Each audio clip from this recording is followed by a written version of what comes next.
Welcome back to Half Moon Tech Labs. Here we are about plus 3 weeks after brewing this beer. It was supposed to be an imperial stout, and during that time I said I was going to do an experiment which involved incorporating about 3 pounds plus of Halloween candy, chocolate specifically, into this. There were some unknowns associated with this. I know they use a preservative to prevent the fat in the chocolate from going rancid for shelf life.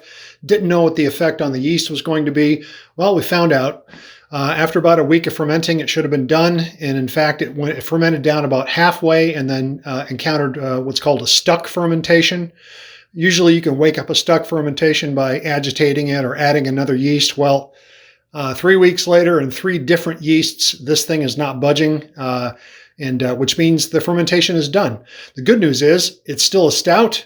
It's not going to be an imperial stout. It didn't hit 9 or 10%, but it's a decent stout and it tastes really good. And the chocolate added just a very light chocolatey aftertaste to it, which is kind of what I was looking for. So anyway, in that respect, it was successful. But now we've got about 15 gallons of fermented beer in this conical stainless fermenter here. You can see we're presently at about 65.8, almost 66 degrees Fahrenheit. Yes, I am in the US, so we're still goofy and use Fahrenheit. But anyway, so in preparation for transferring the beer to my Corny kegs, which is what I'll have some in the kegerator, and then some of these I will use to can my beer. I do have an October canner. So I will be canning some of this here in a while, but for now, we have to move it from the fermenter into these Cornies. Now, these Cornelius kegs, formerly soda kegs, these are 5 gallons apiece. And so what we're going to do is do a transfer. We're going to do an oxygen-free transfer, and that's what this is all about here. How do you get, so this is completely anaerobic fermentation that's happened in here recently. There's no air inside this, and we want to make sure we keep it that way. Air is one of the enemies of beer, especially during the packaging phase. So let's try to minimize that. So I have a method that I do. I've already done 2 of these. I decided I'd record the 3rd one here. So what I'm doing is, in these Corny kegs, each one is 5 gallons. Last night, I have this little ritual where the day before I intend to transfer from the fermenter to my containers, in this case, the Corny kegs, what I'm going to do is you need to sanitize these thoroughly. So what I do is I rinse them all out. They're all sanitized before I store them. But I actually go through this ritual where I fill each one up with 5 gallons of clean water, and then I spike in an ounce of Star San cleanser into each one. So 30 mils of Star San in each of these, plus 5 gallons of water. I bring it right up to the top of the container with the lid off. The lids are removed, and I soak them and the gaskets overnight as well in a bucket of Star San. So now what I have are 3 of these that are full. When I came in the morning, 3 of these are full of Star San. They've been soaking for 24 hours. I burp them occasionally to make sure that the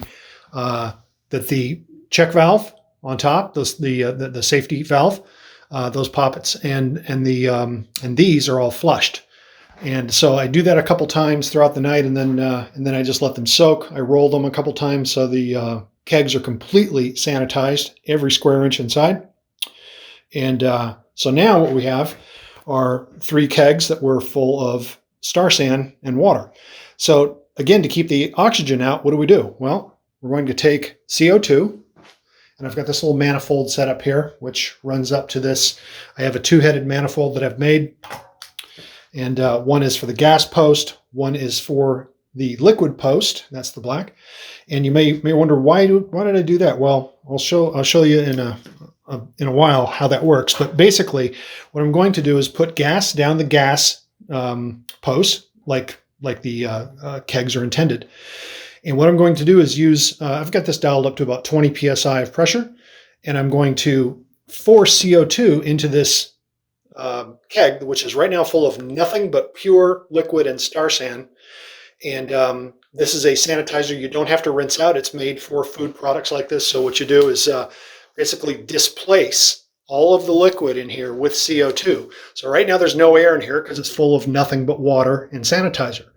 When you displace all of the liquid with CO2, and you allow it to run out, when the gas escapes from the dip tube, That's the liquid post that goes all the way down to the bottom, makes a home run. There's a dip tube that goes all the way down to the bottom of these kegs.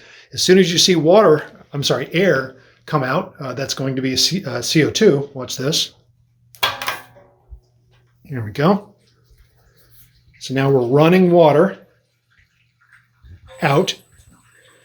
And I've been doing this, so these two are already done. These are now full of nothing but carbon dioxide gas because we've displaced all the water with pure CO2. Air has not been allowed to become entrained in any of these steps. It's taking a lot longer than I thought, but here we go. Oh, here we go. Okay. Detach the gas. Detach that. And guess what? Now we have an empty keg. There's not a drop in here now, and it is full of nothing but CO2, and these three are now fully sanitized, full of nothing but carbon dioxide, and then they are now ready to have the beer transferred into them.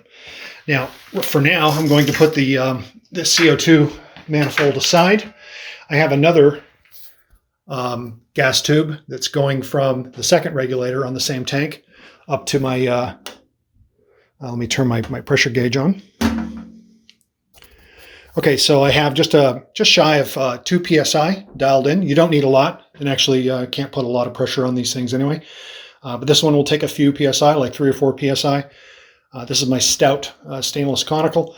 Right now, I just like to put about 2 psi in there, give or take. We're at 1.83 psi of CO2 going into the head of this fermenter. So now the fermenter is pressurized. It hasn't seen air in 3+ weeks. So now we're going to hook up the discharge, the beer valve on the side here. We're going to take the same whip that we were using here, and I'm going to take this fitting. I'm going to attach it here, and then I'm going to take this black post, and I'm going to attach it to the beer post on the top of the keg. And then I'll be ready to open that valve, transfer the beer in here, and to get the beer flowing, all I have to do is open this poppet, which will allow CO2 to slowly escape as the beer replaces the CO2. So when this process is all done, we've used CO2 to displace the water. Now we're going to use beer to displace the CO2, and it's going to fill from the bottom up. And when the beer starts coming out of the valve, we know we're full of beer. That's where I'll stop, and then we'll go right down the line and fill all 3 of these. Here we go.